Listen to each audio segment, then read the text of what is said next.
Overconsumption is really getting out of hand now. I own over 500 eyeshadow palettes. Do you know how out of touch you have to be to upload a haul of you unboxing $70,000 worth of designer product in this economy? This consumer resistance isn't a trend anymore. It's now normal behavior because the internet has become a wasteland of desperate brands and influencers screaming the same garbage into the void. Nothing makes me more mad than when I'm scrolling and I see a video that is clearly an ad that is not marked as an ad. Countless influencers are just not disclosing their ads at all anymore, and it is a huge FTC guidelines violation. It is against the law and they don't get in trouble for it. Come experience a day in the life of an AI model. Fake people, AI people, are going to be some of the biggest influencers in the world in 10 years. Yeah, I don't think people are freaking out enough about what's going on. I mean, but there is going to be a content crisis so extreme that the entire internet's going to have to be rethought. But like, influencers have really lost the plot. Every generation has its gold rush, and ours is social media. Because in a world weighed down by soaring inflation, a housing crisis, a shaky job market, and unstable politics, influencing has become a sort of cheat code out of all your modern problems just by posting your life online. And for so long, it worked incredibly well. From mega influencers living in luxury to micro creators using the income to pay off debt or just cover the bills, the influencer dream can be a safe haven for anyone. But behind the highlight reels, the industry is starting to show cracks. Influencer fatigue is taking over as people are tired of being sold to, preyed upon, and flaunted at. On top of that, new technological advances like Google's VO3 and OpenAI's Sora are threatening the industry at its core. And while the influencer economy may feel unstoppable now, as it's a $20 billion industry, that doesn't mean the bubble is beyond bursting. And so that's what we're going to be dissecting today, how the influencer industry that started out as a rebellion against traditional media has become just an even messier version of it, and whether this golden age is sustainable or on the verge of collapse.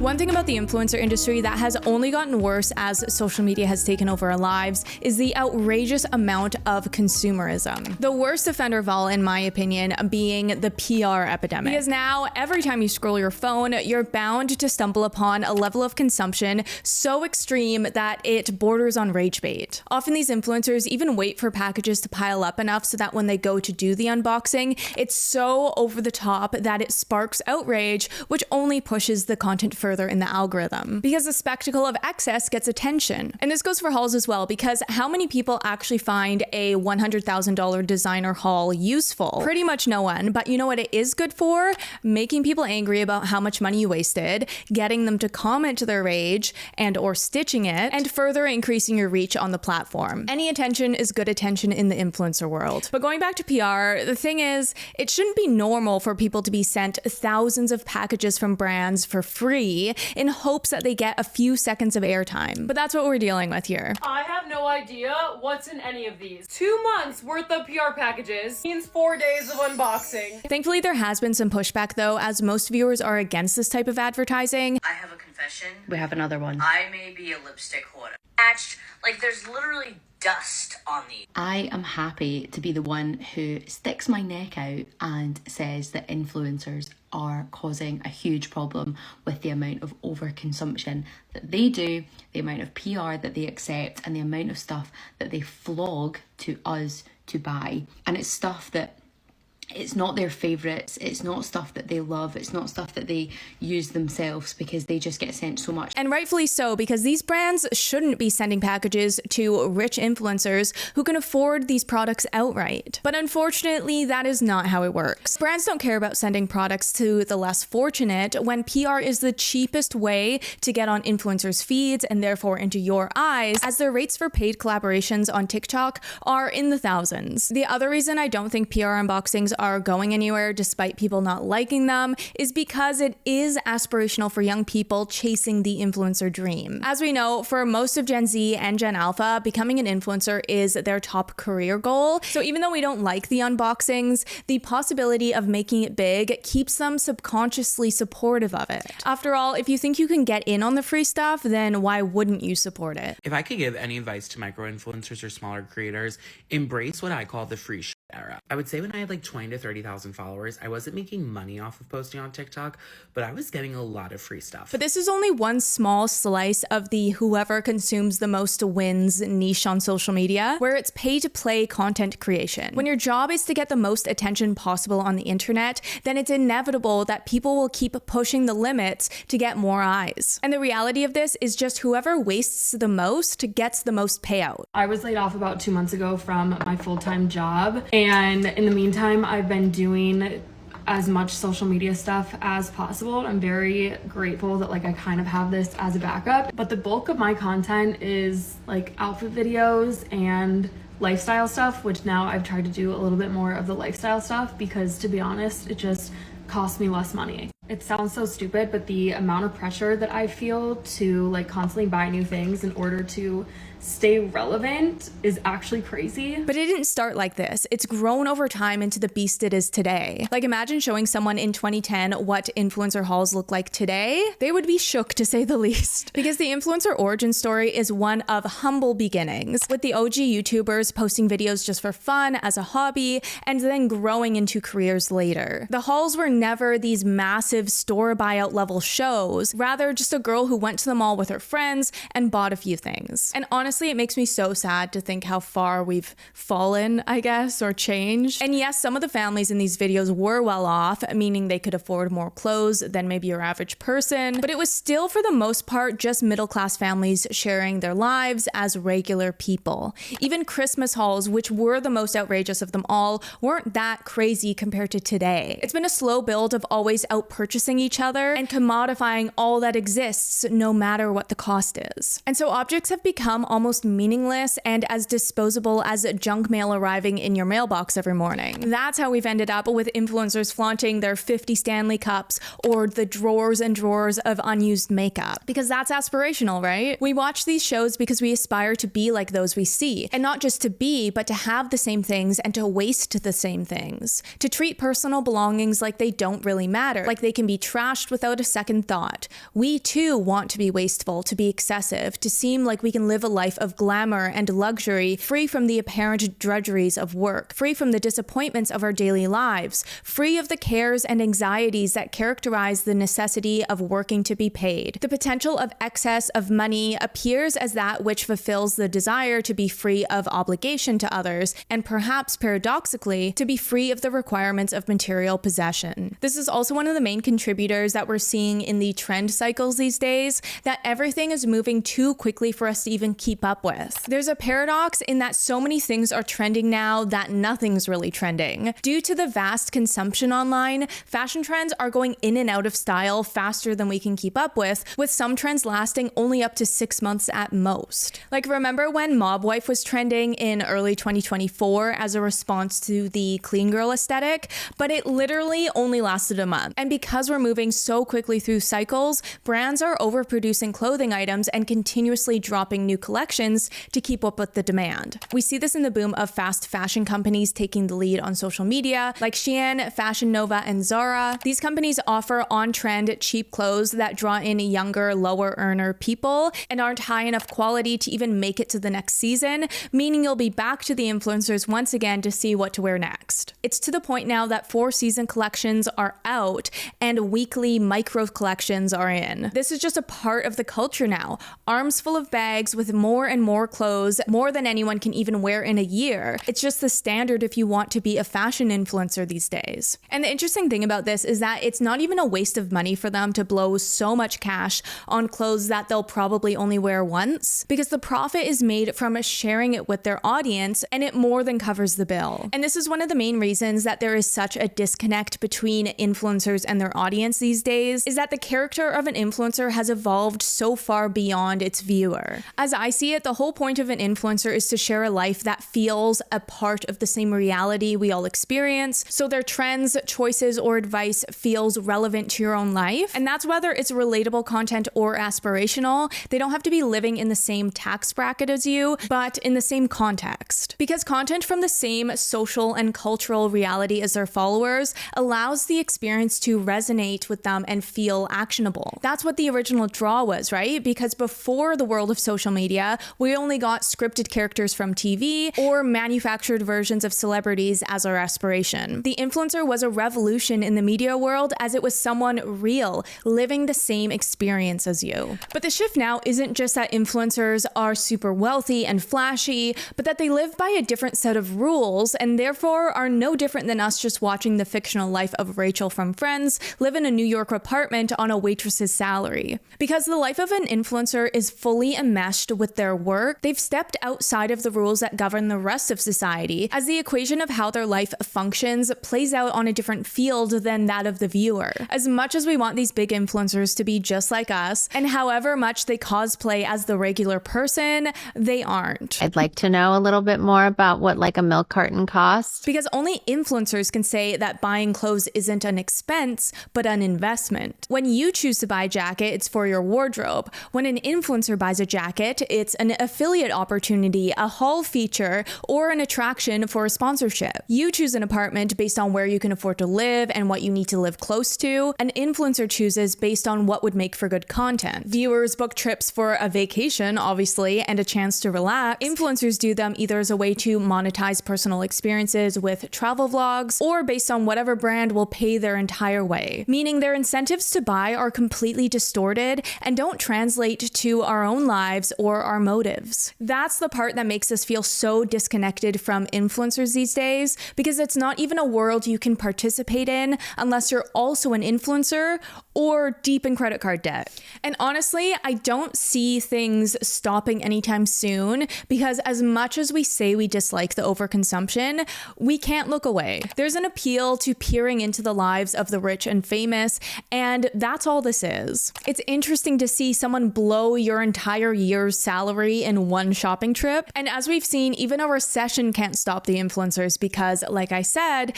the more they spend, the more they get back. Yes, their affiliate sales are probably down as their viewers can't even afford to buy groceries, let alone the new Stanley Cup accessory. But they don't necessarily need them when they have giftings and sponsorships to make up the difference. Either way, they can continue to perpetuate overconsumption no matter the crisis. Not to mention, with all the horrors going on today, people love the escapism of it all. They want to see someone living and thriving the life they wish to live because it gives them a break from their own reality. Even if people say that they're tired of seeing the all too curated lifestyle of an influencer, which they are, views are still going up.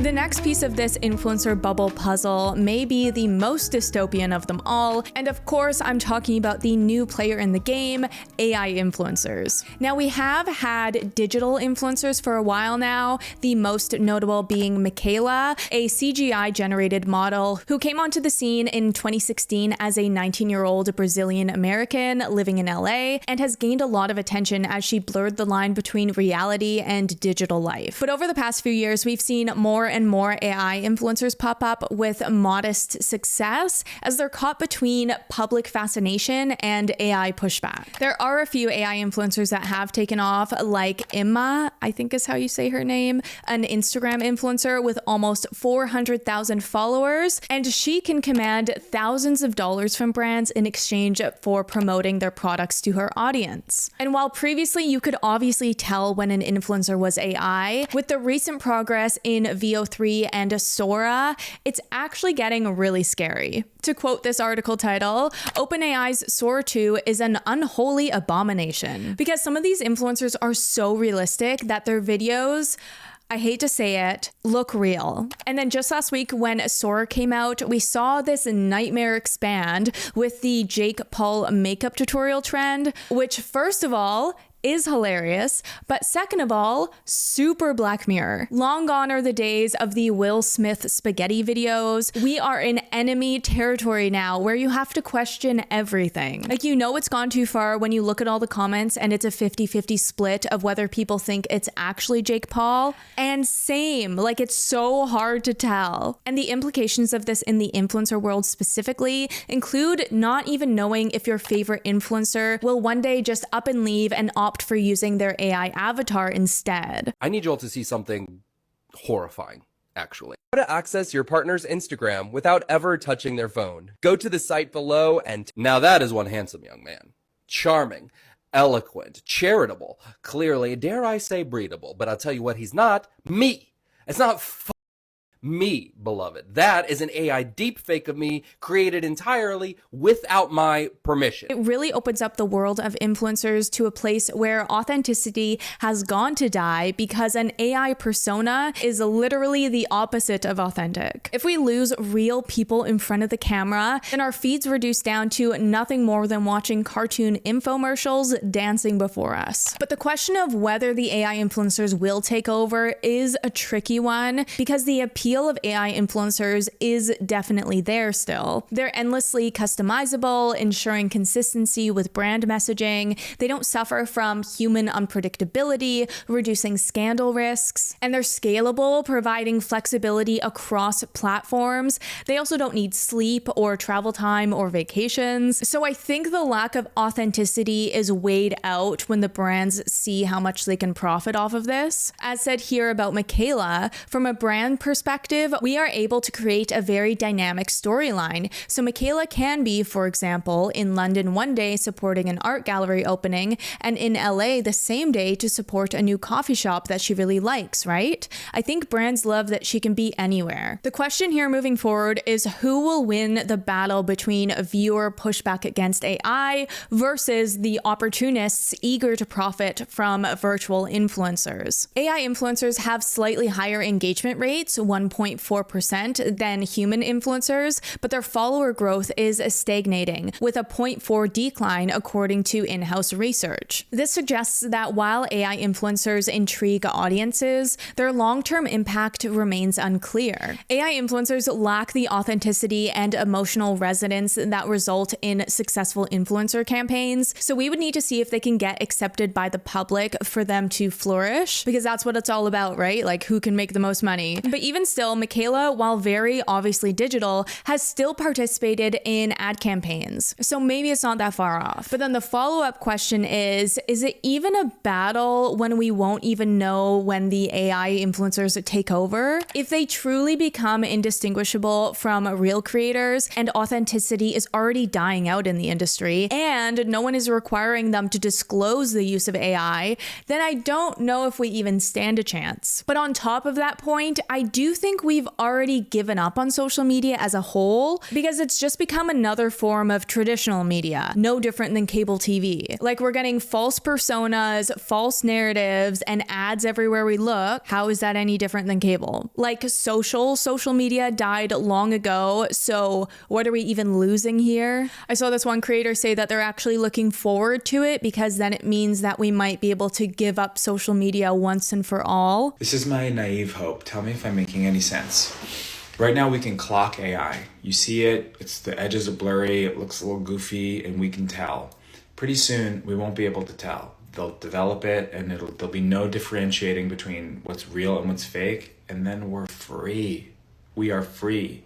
You look at your phone, there's no way to know if it's a celebrity or your friend or your family or like a business. The information on there is useless because there is no way to tell. And then the phone suddenly becomes way less useful, way less interesting, and we just put them down. And we walk over to your neighbors and you knock on the door and we start over with no phones. I hope that AI ruins the phone. But the vote is still out whether AI influencers will displace real people in the industry, and I wouldn't put it out of the equation based on how much the industry has already changed so much from its humble beginnings to something unrecognizable, money-hungry, and void of authenticity.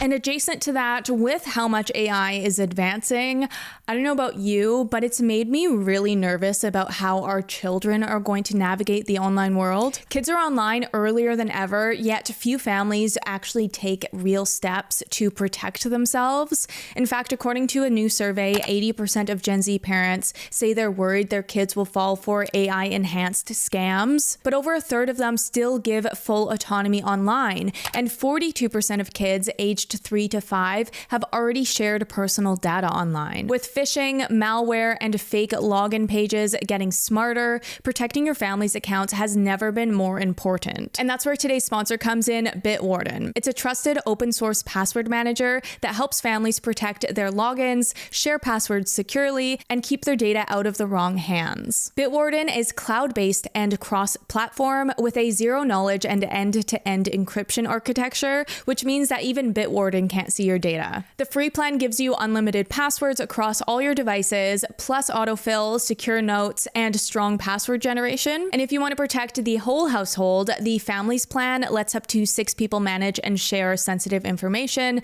like medical records, passports, and even Netflix logins. So instead of your kid or partner asking, "What's the password again?" or everyone reusing the same logins across different accounts, you can share access in Bitwarden. Each person gets their own encrypted vault, so you can revoke or update access to individual logins at any time with one click. So even if your kid does get tricked by a fake login page, your other accounts stay safe. Bitwarden also offers free trials for teams and enterprise plans. And if you're wanting even more features, premium is just $10 a year or $40 for the Families plan. If you want your family's online safety to keep up with the AI era, protect your passwords today at bitwarden.com/AshleyEmbers. And you can find that link in the description as well to learn more about Bitwarden and dig into the survey data.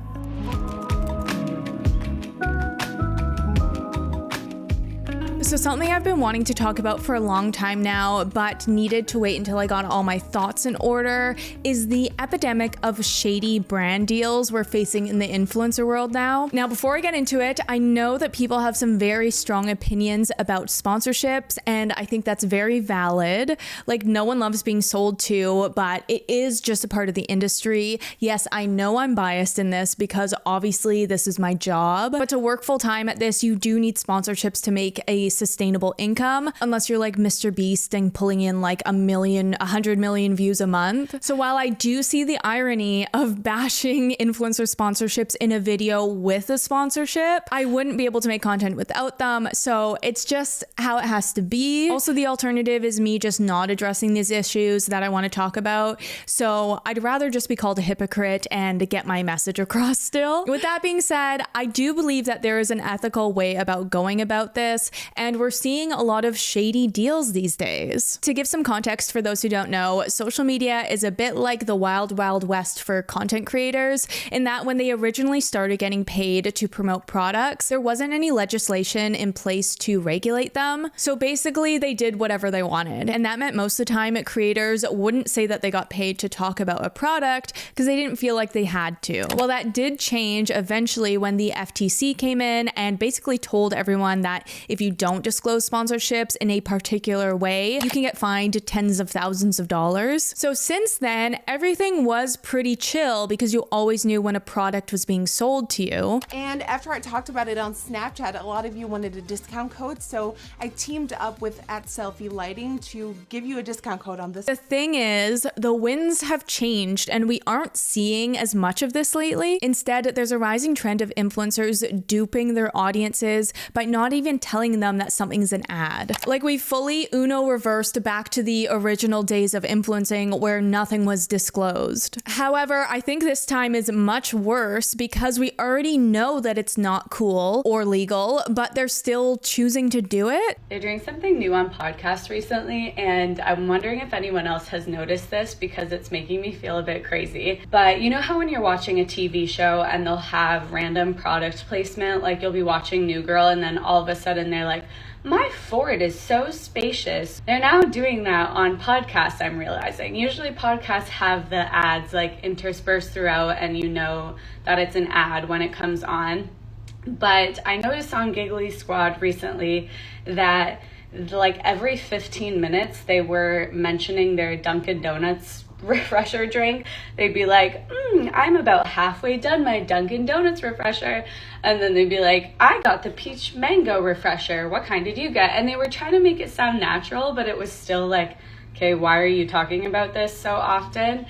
And they did it with a recent episode. They like had a whole random section about McDonald's snack wraps, but as a listener, it pisses me off. So again, for those who don't know, the legal requirements for posting an ad on social media include verbally stating the partnership in a clear way, as well as visually showing it. So that's why you have the paid partnership pop-up on TikToks or the paid promotion banner on YouTube, because you have to make it crystal clear to the viewer. And this also isn't just if a company is paying you, but if they send you product in exchange for a post. That is a form of payment that needs to be disclosed. And funny enough, so many of the ways that influencers try to disclose ads are not enough. Labels and phrases like link in bio, gifted, thank you, affiliate, collab, or PR aren't clear enough for the viewer to know that they were paid to promote this. As this influencer said, their current approach is to denote paid posts by tagging the sponsor alongside a handshake emoji in the copy.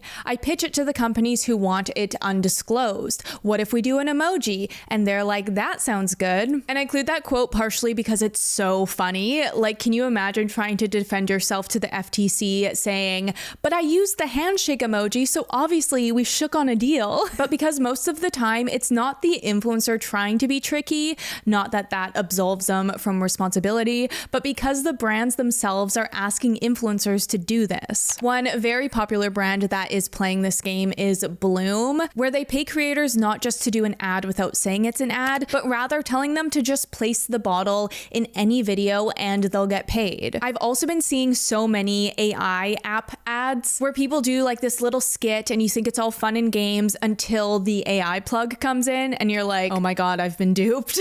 Hey Josh, how's it going? Good. Just kind of nervous. Don't really know what this is about. Alright, so it has come to my attention that there is a possibility that you've been outsourcing your job. No. No. I mean, I've got Alfred. It's just like an AI that I'm using. It keeps inbox scheduling. And there are numbers to support all of this as well. More than 2/5 of influencer ads are undisclosed or improperly disclosed, according to a new report from the Advertising Standards Authority. 1/3 of influencer ads have no disclosure at all. Meanwhile, 9% of ads had an attempted disclosure label, but the language used failed to make the commercial nature of the content clear. It's actually crazy. So there are a few reasons why this is happening. For one, the FTC just isn't reinforcing the rules they've put in place. One of the biggest actions taken was on Kim Kardashian for not disclosing her promotion of a cryptocurrency. Then there was also Dr. Squatch, who discontinued its paid creator posts on TikTok after they were called out for offering creator incentives for not disclosing their paid posts. But other than that, there hasn't been a lot of fines handed out.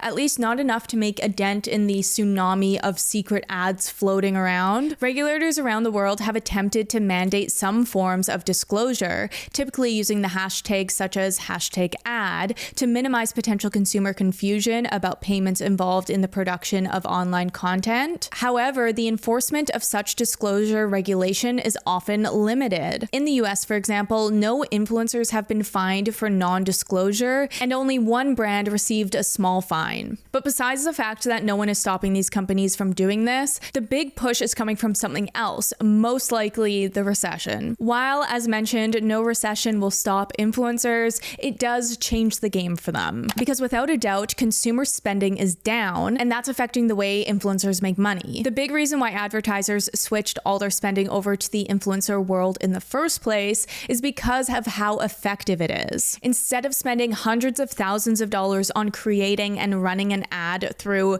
TV or physical media, you can pay an influencer a portion of that to share a product with a trusted and specific demographic rather than just anyone who stumbles upon your ad. And because influencers are just like us, their endorsement of a brand is perceived to be more authentic than a direct ad from the brand. And the numbers prove this as well, as a 2015 Thomason study showed something like a $6 return per $1 spent, which is great compared to the average $2 for every $1 spent in traditional advertising. But that number may be potentially dwindling as people just aren't spending money on frivolous things anymore. And that being said, there's also far less trust in influencer these days, which makes it even harder to make your sale. As shown here, 62% of users say that they trust influencers less than they did 3 years ago. And so apparently when social media ROI is down, influencers make up for it by not disclosing ads. Because obviously people are more likely to buy something if they don't know that it's a paid product placement. Nothing makes me more mad than when I'm scrolling and I see a video that is clearly an ad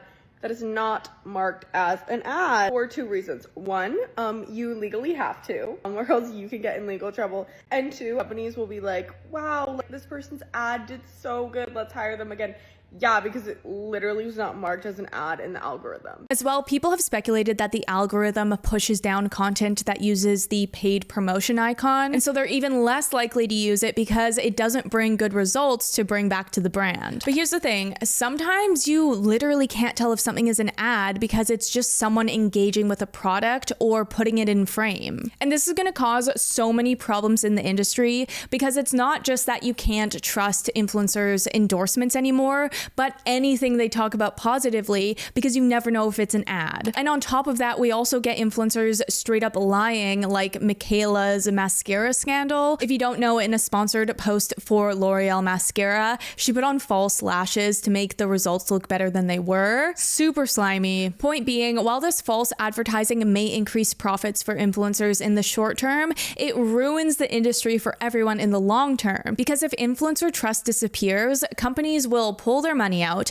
and your favorite creator may be forced to do something else for work. Super sad, but also if you want to see the influencer world crash and burn, that's okay too. And we are already seeing this happen as shown here. While 58% of participants in this study said that they had purchased a product based on an influencer's recommendation, 26% said that they do not trust influencer marketing at all. Only 11% said the same about advertising in general. Audiences are tired of ads, tired of carbon copy content, and tired of influencers who increasingly seem out of touch. The trust and authenticity that once defined the industry is becoming harder and harder to come by.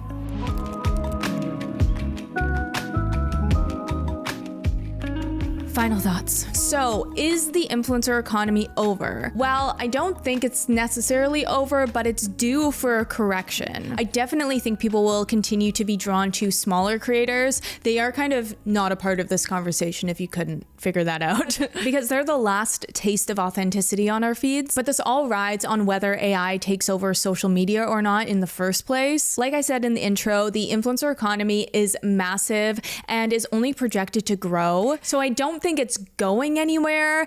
I just think it might become more insufferable and full of more AI slop. Trick or treat! I'm the prettiest princess on this block right now. Got anything sweet for me? Sure thing. Ooh, a lollipop? Yes! I love it. Thank you, Queen. Happy Halloween. Bye! Speaking of AI slop, there are so many worse implications of Sora outside of social media, and I didn't get into that because it's not applicable to this video. But again, specific to social media, the AI revolution is super annoying because there's already so much distrust and it's just making it worse. And you know, now that I'm thinking about it, maybe the influencer bubble has already burst because they're completely different than what they originally started out as, and for the most part, they are unlikable, like the large creators. So, I don't know, you tell me. But that is all I have for you today. Make sure you subscribe if you haven't. YouTube also has this new feature where you can hype a video if you enjoyed it, so feel free to do that if you liked this video. Other than that, I wish you a week of real life connections. Bye. Look, and we know this is the way lighting rigs are going in like Broadway and major tours, and you know, you can look and you can see the difference between LED and gelled tungsten. And I'm not Who are you? Why are you watching this? What went wrong with your algorithm? Why are you listening to us? If you don't do this for work, this isn't interesting minutia, and if you do, this is people you don't know sharing the same opinions you already have.